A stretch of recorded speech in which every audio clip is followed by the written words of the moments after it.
Hello everyone, author DL Tillery here, the Mistress of Horror. Welcome back to my channel. Before we get started, but you press that subscribe button and ring that bell so you know when I'm uploading new videos.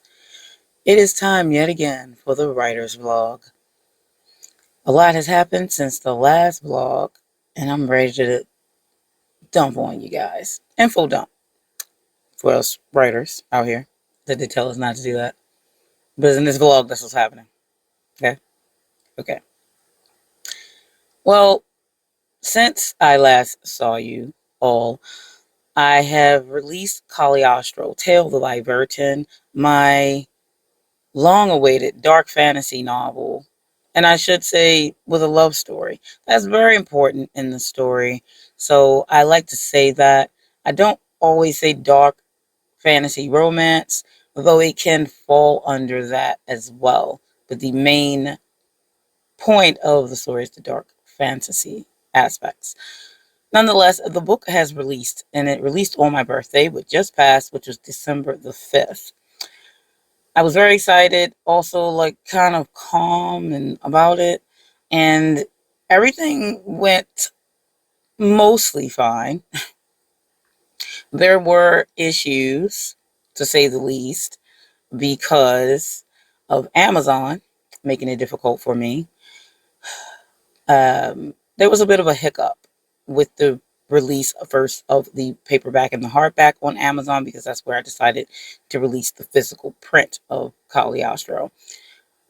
Now, the issue with them was all of a sudden, even though I had looked at the files they sent me for the proof, also ordered proofs in order to make sure the bleed and everything was fine and within the book, because it has pictures inside the book, it all showed up that it was fine.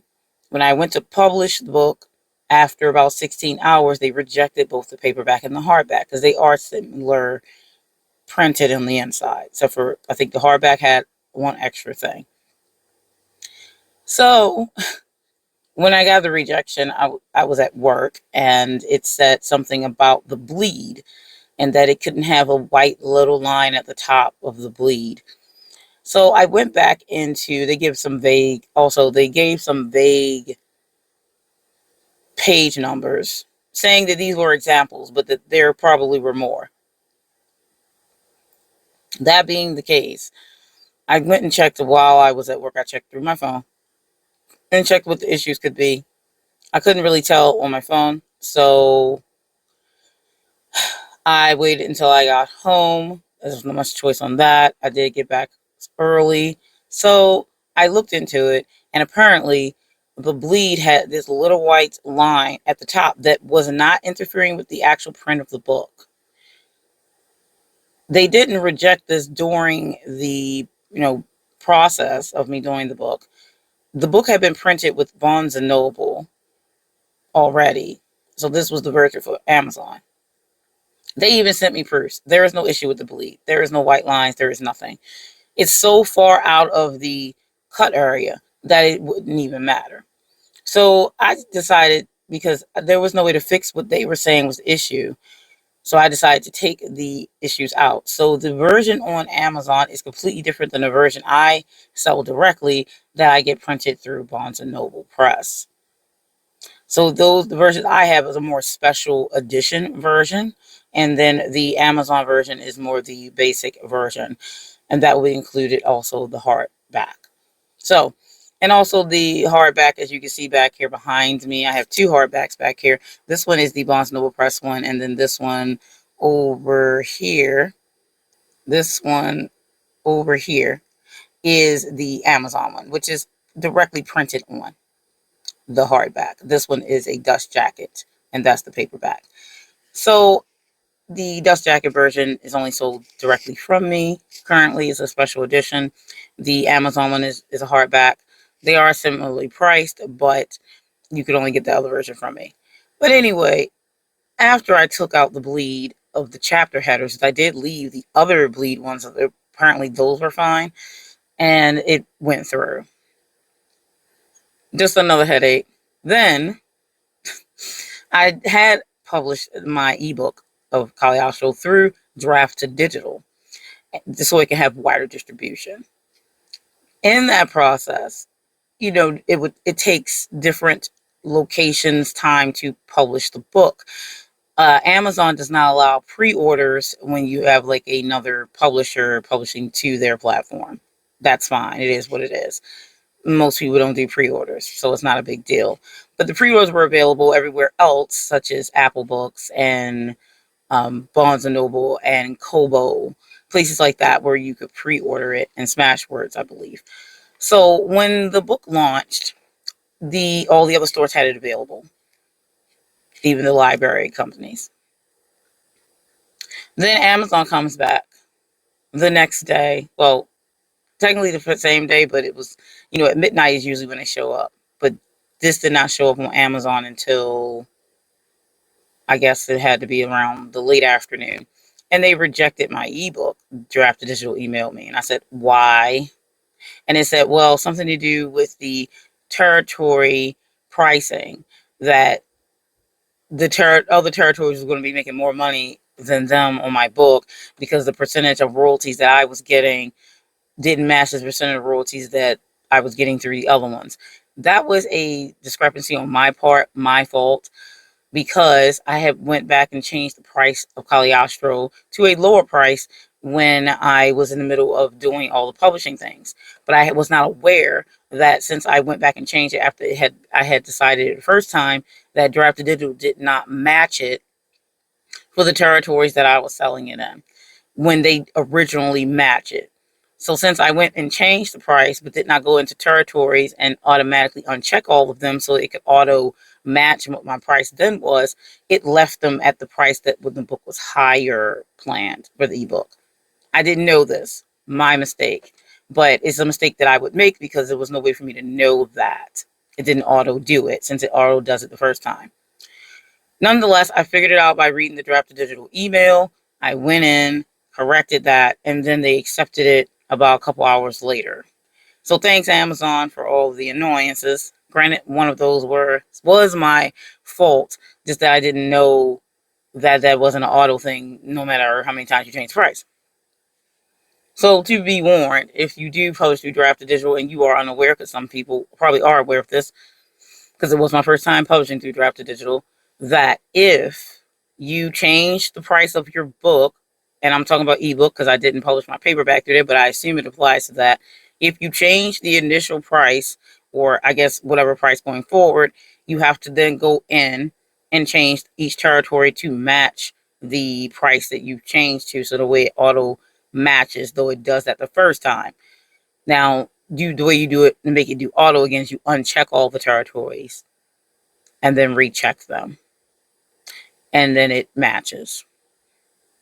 Okay, so I found that out. Anyway, that's a little information for you there. Once all that was said and done, the book was finally published, still on the 5th like I planned, but it was still not minus the hiccups. It was a little frustrating, but it is what it is. It's only been a couple days now that I'm recording this video that Caliostro has been out. There have been issues with the keywords and the categories through Amazon because, again, I published through Draft Digital. I had the option to put multiple categories through Draft Digital, which I did, which I used something like dark fantasy, paranormal fantasy. There was, I think, dark fantasy romance. I think there was a few different ones I used, and one of them was occult, I think occult fiction or something like that, because in Caliostro's book, in the bonus stories, there is a story that has occult fiction. Why? Tell me why. Out of all the categories, did Amazon decide that the occult horror, occult fiction, and just randomly at the bottom through, I think, dark, did they even use dark fantasy? I don't think they did. They used 2 occult categories somehow when I had 1, and they didn't use any of the other ones that were the main ones. I was like, how, Amazon? How? So I had to go back into Draft Digital, take out the occult one completely so they wouldn't use it. So that's fine. That is what it is. Finally, the keywords and the categories, I guess, are starting to take effect for the paperback. Nothing on the hardback yet, obviously, because less people are going to care about that one. But, I'm keeping my eye on it since it's my first time publishing with Draft to Digital and watching the views, spaces to clicks. I want to watch those things because my description could not be good enough and then my keywords could be off. I'm learning this stuff from obviously watching Dale L. Roberts because he teaches a lot of stuff about self-publishing, the do's and don'ts. I recently got Publish Drive finally to help with keyword searches and things like that. It's very, very helpful. I'm still learning it, but I am utilizing it. And yeah, it's a great tool, but I still have a lot to learn. So it's going forward. It's very overwhelming because there's a lot to do when you're talking about your book. I have released stuff before this, but this is my first full novel. This is my book baby. I've been writing Caliostro since 2010, so it's very important to me. And the story is, this is only book one. There are 2 more books coming. Book 2 is almost finished. I have some writing still to do on it, but there's that. I don't know what the sales are yet. It's literally been 2 days. And I'm not expecting a lot of anything, to be honest.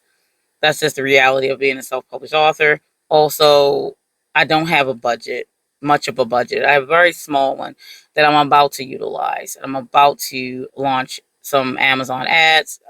Also, thanks to Dale Roberts, I learned a bunch of stuff, a better understanding of Amazon ads. So I'm going to utilize the information that I've learned there and attempt to do some ad placements. Do I think it'll do much? I'm not sure. Only time will tell. It's a kind of a test run. I have done Amazon ads before with less knowledge of how they really work. I was smart enough to use like little bits of money at a time and not let it bombard me with whatever prices it wanted.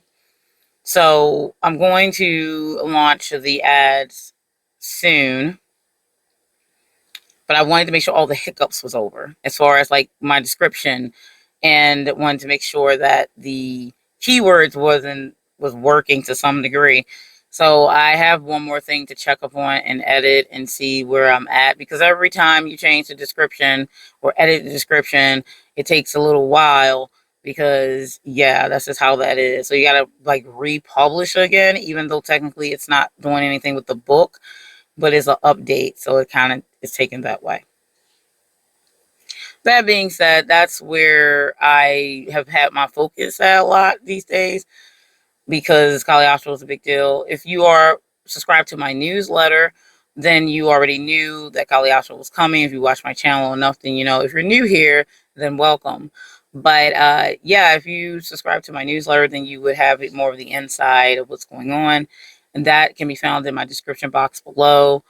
It's a good newsletter as far as it comes out once a month, so it's not too frequent. Also, I usually talk about something horror creature based in the newsletter, let you know what I'm up to. If there's any new books, and you can get all my links within there. I have some things coming up, so you may get info about that in the newsletter. And my newsletter releases once a month, like I said, on the 4th Monday. So it recently just came out. If you subscribe to the newsletter, you do get a free downloadable copy of one of my short horror stories, actually one that is in the back of Caliostro's printed book, and the ebook, La Draga. So that one I really enjoyed, that story. It is in the Caliostro world. A lot of actually all the short horrors that I released are based in Caliostro's world. Granted, Caliostro's book isn't directly just horror. It is dark fantasy, which is fantasy with horror. So the back of the book has different types of horror. So you have vampire horror, you have monster, occult horror, and then another dark fantasy, which is the companion novel to Caliostro's main story. But that's what's going on. That's what I've been doing. Again, I did have my birthday, like I said. I enjoyed that. I will have a small book haul coming up right after Christmas, because I did get some books for my birthday, and I have books I'm probably getting for Christmas, I'm sure. So I'll do a book haul when I get everything together. Also, I plan to do a tag video. I saw a really cool one that ED Lewis just did. It's like a Christmas-based tag, so I'm going to try to grab up to do that. I'm going to be very, very busy going forward. I want to do a virtual book tour next year, 2025. I have one interview set up so far. I do have to set up other interviews. I would love if more people reviewed Caliostro. I am looking to do interviews. So if you come across this video and you are a booktuber or a influencer on YouTube and you like to do new indie authors and dark fantasy or horror or anything that falls in that genre, if you're interested in doing interviews with writers, authors out there, then I am interested in setting up an interview with you. Next year, I'm looking to try to do at least 1 to 2 interviews a month. Also looking for booktubers and influencers who are interested in reading Caliostro and reviewing it. I would be willing to send a free ebook copy of Caliostro to any booktubers who would be interested in reviewing it for a honest review. So I'm looking for that 100%. So anyway, that's what I've been doing. It's all Caliostro. I will be doing some live streams coming up, trying to get back into that at least once a week. I may try to swing into 2 times a week for a couple hours, but it probably would be along the lines of Sunday and Wednesdays, probably something like that, something I could swing with my busy schedule. So I'm looking at Sundays more than likely in the evening. I look at like 5:30 to 6 o'clock being my window, because I can stream for a couple hours and then get to the other things that I have to do in the evening. So look for some live streams for me on Sundays and Wednesdays in the evening around 5:30, 6 o'clock, and then I will hardly be streaming about 2 hours or so. That's all I have for you this week for the writer's vlog, and I will see you in the next one. Stay scared.